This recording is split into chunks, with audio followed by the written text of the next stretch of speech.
एक ऐसी टीम जो सिर्फ जीतने नहीं आती थी बल्कि ऑपोजिशन से अपना हफ्ता वसूलने आती थी।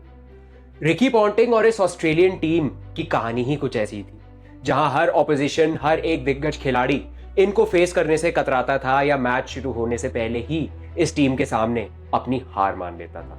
तो आखिर ऑस्ट्रेलिया और रिकी पॉन्टिंग में ऐसा क्या खास था कि ये टीम ओवर द इयर्स इतनी अनबीटेबल रही और इनके आसपास आज तक कोई आ ही नहीं पाया? और कैसे ये team time to time world cups जीत लिया करती थी, और कैसे ये टीम इतने साल तक वो डोमिनेंस दिखा पाई जो सालों तक कोई टीम नहीं दिखा पाई। आइए जानते हैं।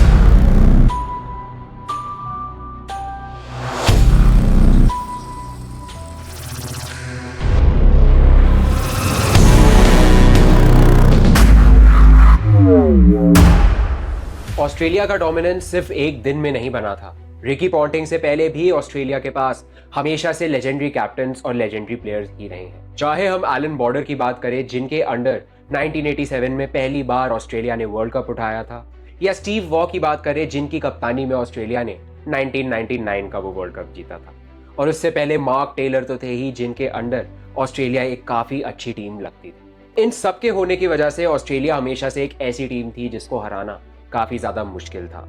और यहाँ पर अब एंट्री हो जाती है रिकी पॉन्टिंग की, जो इस रीत को, इस कल्चर को बस आगे बढ़ा ही रहे थे। कुछ टाइम बाद रिकी पॉन्टिंग को ओडीआई और टेस्ट फॉर्मेट में कप्तानी मिलती है, जब स्टीव वॉ रिटायर होने का फैसला करते हैं। 2002 में रिकी पॉन्टिंग ओडीआईज में ऑस्ट्रेलिया के कप्तान बनते हैं और 2004 में वो ऑस्ट्रेलिया की टेस्ट कप्तानी भी लेते हैं। रिकी पॉन्टिंग ने इस रीत को आगे तो बढ़ाया, जहां पर वो अग्रेसिव क्रिकेट खेला करते थे। जब भी वो बल्लेबाजी करने आते थे तो ऑपोजिशन के मन में, उनके दिमाग में, दिल में एक डर वैसे ही काफी ज्यादा पैदा हो जाता था। ऑस्ट्रेलिया की इस विनिंग मेंटालिटी को रिकी पॉन्टिंग ने एक मॉडर्न शेप दी और बस इसी तरीके को वो मॉडर्नाइज करते चले गए, जिससे ऑस्ट्रेलियन क्रिकेट सालों साल तक रूल ही करता रहा। रिकी पॉन्टिंग की बल्लेबाजी में अक्सर हमें एरोगेंस और एक अग्रेसिवनेस देखने को मिलती थी, और उनकी कप्तानी वैसे ही काफी अग्रेसिव और आउट ऑफ द बॉक्स थी। क्रिकेट में कभी कोई एक खिलाड़ी तो एक टीम को इतना सक्सेसफुल या इतना डोमिनेटिंग बना नहीं सकता। अक्सर एक ग्रुप ऑफ प्लेयर्स होते हैं जो एक टीम को इनविंसिबल बनाते हैं। तो आखिर कौन थे ऑस्ट्रेलिया के लिए वो खिलाड़ी जिन्होंने इस टीम को हर जगह अनबीटेबल बना दिया था, और हर जगह यही टीम एक डर पैदा कर दिया करती थी?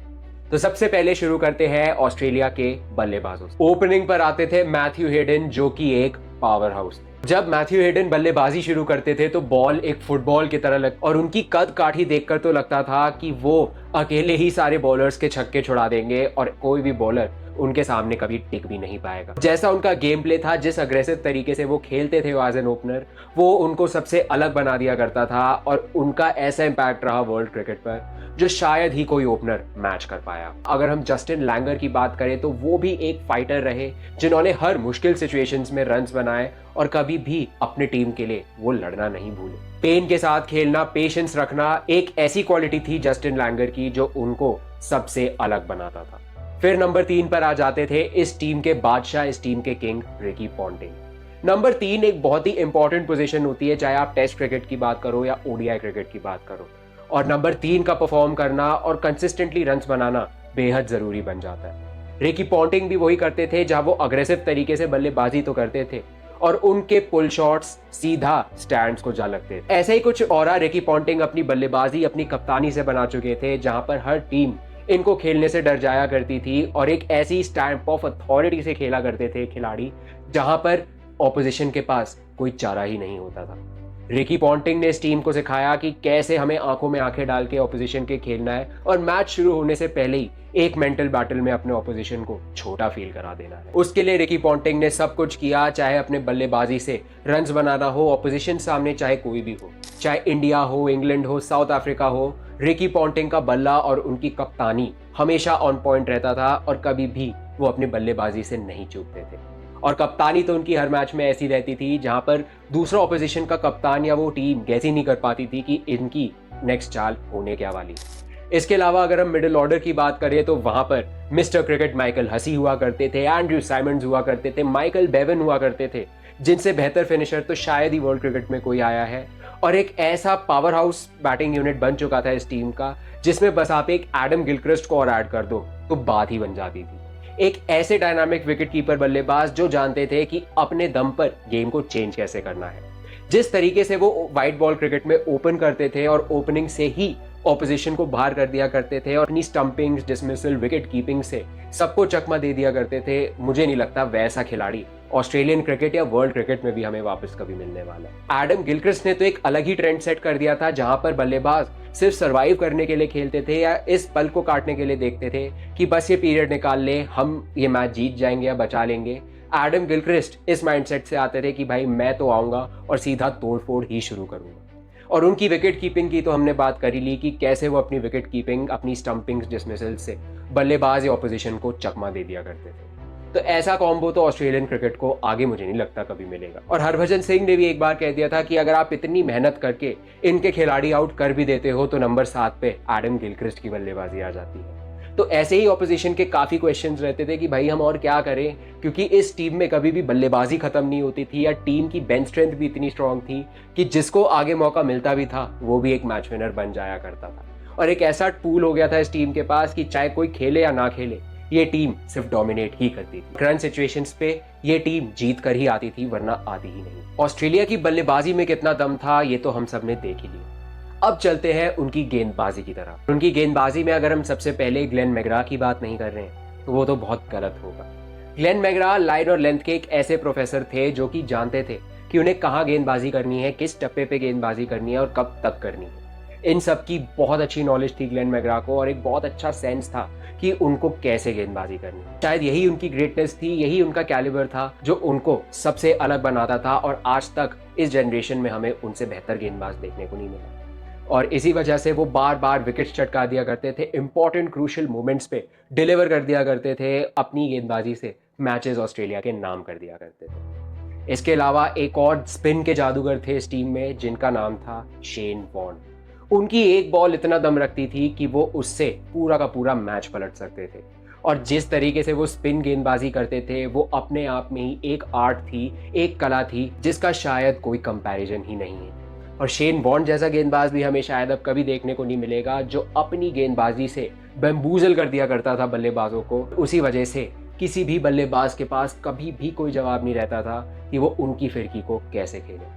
शेन वॉर्न, ग्लेन मैकग्रा एक ही टीम में खेल रहे थे और अब आप समझ सकते हैं कि क्या हाल हो जाता होगा ऑपोजिशन का, जहां पर मैच शुरू होने से पहले वो 10 बार सोचते थे कि हमें इस बॉलिंग अटैक को फेस करना है। एक और गेंदबाज थे इस टीम में जिनकी स्पीड से हर कोई बहुत ज्यादा डरता था और वो थे one and only Brett Lee. वो एक आतंक थे ऑपोजिशन टीम्स के लिए, जहां पर कभी भी ऑपोजिशन को समझ ही नहीं आता था कि उनकी बॉल आखिर कहाँ जा रही है, कहाँ मूवमेंट कर रही है, क्योंकि हर बार वो 150 किलोमीटर पर आवर की स्पीड से गेंदबाजी करते थे और उससे ज़्यादा ही करते थे, बल्कि जहां पर बल्लेबाज को अंदाज़ा ही नहीं लगता था कि उनकी बॉल कहाँ पड़ने वाली है, कहाँ टप्पा खाने वाली है, स्विंग करेगी या नहीं, क्योंकि वो इतने तेज़ थे जहां पर बल्लेबाज को कुछ दिखता ही नहीं था। और शायद उनकी इसी क्वालिटी की वजह से वो कभी भी ऑपोजिशन को गेम में आगे नहीं होने देते थे और हर बार अपनी शेयर एंड रॉ पेस से विकेट चटकाया करते थे। इस बॉलिंग अटैक में 3 ऐसे गेंदबाज हो गए जिनको आप शायद कभी सपने में भी फेस ना करें, और वो है ग्लेन मैकग्रा जो लाइन और लेंथ पे डाल डाल के आपको परेशान कर देंगे, शेन वॉर्न जो अपनी स्पिन से पूरा का पूरा मैच पलट सकते हैं, और उसके साथ अब आ गए थे ब्रेट ली। ऐसा बॉलिंग अटैक था जिसका भी कोई जवाब नहीं था, जहां बल्लेबाजी में इतना दम था, इतनी स्ट्रेंथ थी, बॉलिंग उससे कम बिल्कुल नहीं थी। और उसके साथ 2 अंडररेटेड नाम ऐसे भी थे इस टीम में, चाहे हम जेसन गिलिस्पी की बात करें जो कि बखूबी साथ दे दिया करते थे सारे गेंदबाजों का और खूब उनके साथ विकेट चटकाया करते थे। एंडी बिचल भी एक गेंदबाज थे इस टीम में जो हर बार विकेट चटकाया करते थे और अपनी टीम को हमेशा मैच में आगे ही रखते थे। और इस ओवरऑल इस टीम की सबसे बड़ी खासियत ये थी कि अगर किसी का ऑफ दिन हो भी जाता था ना, तो दूसरा उसके लिए कवर अप कर दिया करता था, चाहे वो बल्लेबाजी की बात करें या गेंदबाजी की। और कभी भी ये टीम किसी एक या 2 खिलाड़ी पर डिपेंडेंट नहीं रही, और शायद यही खासियत थी इस टीम की जिन्होंने इतने साल तक वर्ल्ड क्रिकेट पे डोमिनेट नहीं किया बल्कि उसके राजा बने। पर स्टैट्स के चलते अब हम थोड़ा जानने की कोशिश करते हैं कि ऑस्ट्रेलिया का डोमिनेशन आखिर सच में कैसा दिखता था। ऑस्ट्रेलिया पहली ऐसी टीम थी जिन्होंने 16 कंसेक्यूटिव टेस्ट मैचेस अपने नाम करे थे और 16 टेस्ट मैचेस में उन्होंने जीत हासिल करी थी, और ये कारनामा उन्होंने 2 बार किया। रिकी पॉन्टिंग ने अपनी कप्तानी में 324 मैचेस खेले हैं, जहां पर 220 मैचेस में उन्हें जीत मिली है और 68% का उनका विन परसेंटेज था, जो शायद आज भी किसी कप्तान का नहीं। ऑस्ट्रेलियन टीम ने वर्ल्ड कप जीतने की हैट्रिक लगा दी थी, जहां 1999, 2003, 2007 ऑस्ट्रेलिया ने इन सालों में लगातार वर्ल्ड कप जीते और हैट्रिक लगाने वाली ऑस्ट्रेलिया वर्ल्ड क्रिकेट में पहली ऐसी टीम बनी जिन्होंने 3 लगातार वर्ल्ड कप एडिशंस अपने नाम करे। 2003 और 2007 के एडिशंस जिसमें रिकी पॉन्टिंग इस टीम के कप्तान थे, वहां पर तो ऑस्ट्रेलिया एक भी मैच नहीं हारी थी इन दोनों वर्ल्ड कप्स में और हर एक टीम को इन्होंने अकेले ही रौंद दिया। इसके चलते रिकी पॉन्टिंग ने 29 मैचेस की एक विनिंग स्ट्रीक भी हासिल करी, जो शायद आज भी कोई तोड़ नहीं पाया है। एक टाइम ऐसा भी आया जहां ओडीआई क्रिकेट में उन्होंने 21 मैचेस की विनिंग स्ट्रीक रखी, जहां पर ऑपोजिशन आस-पास भी नहीं भटक रहा था उनके। तो ऐसा कुछ डोमिनेशन एरा था ऑस्ट्रेलिया का, जहां उन्होंने कुछ अलग से कीर्तिमान बनाए और ये दिखाया कि ये ऑस्ट्रेलियन टीम के आसपास भी कोई नहीं है, चाहे कोई भी आ जाए इनके सामने, हर किसी की धुलाई होने वाली है। हर कोई सिर्फ एक ही मतलब से आया है, अगर ऑस्ट्रेलियन और रिकी पॉन्टिंग की इस टीम से खेल रहा है तो वो था सिर्फ और सिर्फ हारने। अगर गलती से कभी कोई इनको हरा भी देता था तो वो अपने आप में एक बहुत बड़ी बात बन जाती थी। तो कुछ ऐसे कीर्तिमान हासिल करे थे ऑस्ट्रेलिया ने ओवर द टाइम, जहां रिकी पॉन्टिंग की कप्तानी में ये टीम कभी भी हार नहीं मानती थी और सिर्फ जीतना जानती थी। इन सब चीज़ों ने ऑस्ट्रेलिया को काफ़ी स्पेशल बनाया और नंबर्स जो कभी झूठ नहीं बोलते, उन्होंने भी बता दिया कि ऑस्ट्रेलियन टीम आखिर सच में कितनी ज़्यादा डोमिनेंट थी और they were just actually too good कि अपने दिन पर भी इनको कोई नहीं हरा सकता था। आखिर अब सवाल ये निकल कर आता है कि आखिर ये ऑस्ट्रेलियन टीम जीतने में और अपने डोमिनेशन दिखाने में इतना कंसिस्टेंट कैसी थी।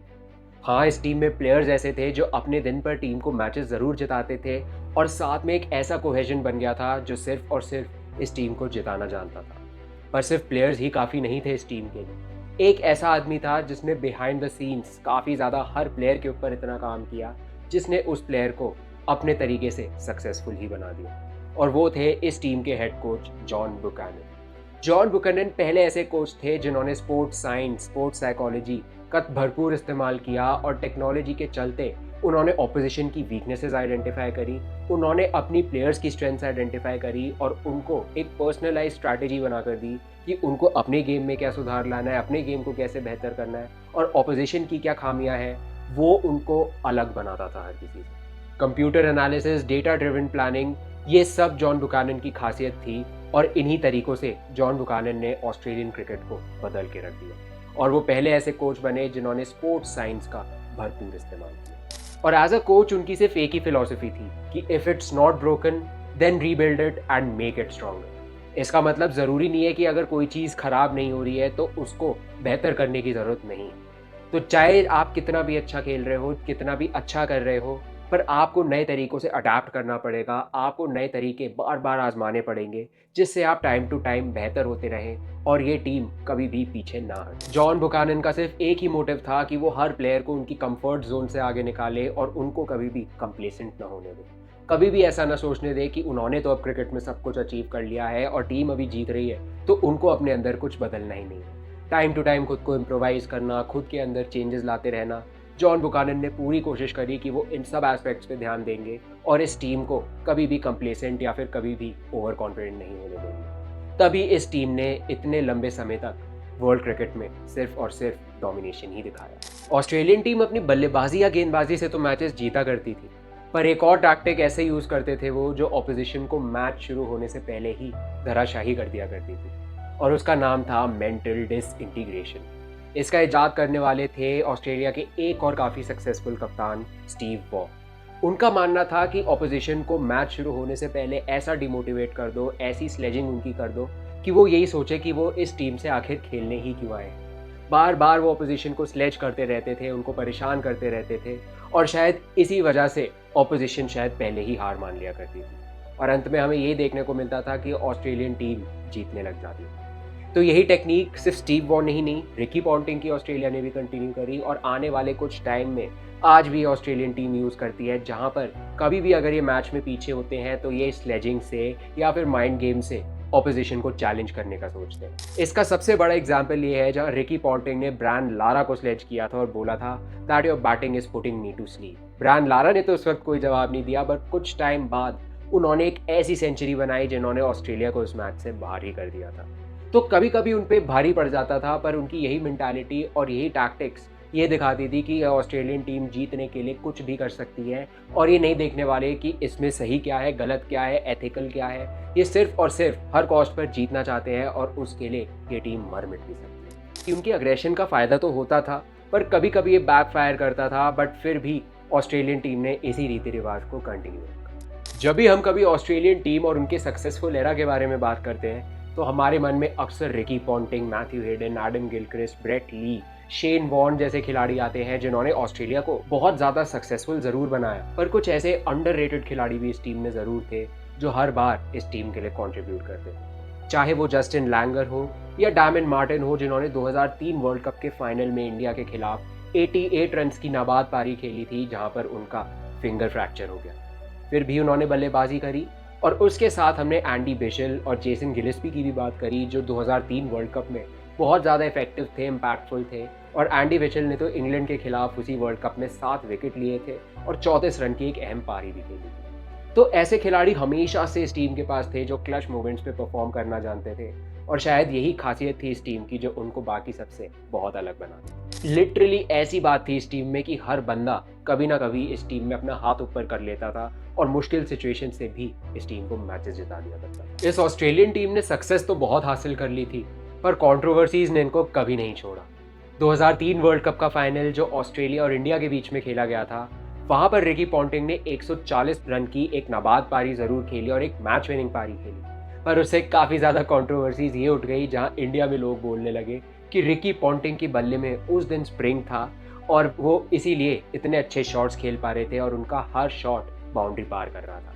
अब पता नहीं ये बात मजाक थी या फिर इसमें कुछ सच्चाई थी, क्योंकि रिकी पॉन्टिंग से जब भी इस बारे में बात करी जाती है तो वो बोल देते हैं कि ऐसा कुछ नहीं था, आप लोग अपना होमवर्क ढंग से करके आए। इसके अलावा ग्रेफाइट स्टिकर कंट्रोवर्सी भी इस टीम में हुई है जो कि काफ़ी ज़्यादा इलीगल मानी जाती थी। और कुछ टाइम बाद तो 2018 में the very infamous ball tampering scandal हुआ था साउथ अफ्रीका में, जहां डेविड वार्नर, स्टीव स्मिथ और कैमरन बैनक्रॉफ्ट जैसे खिलाड़ी बैन हो गए थे एक साल के लिए।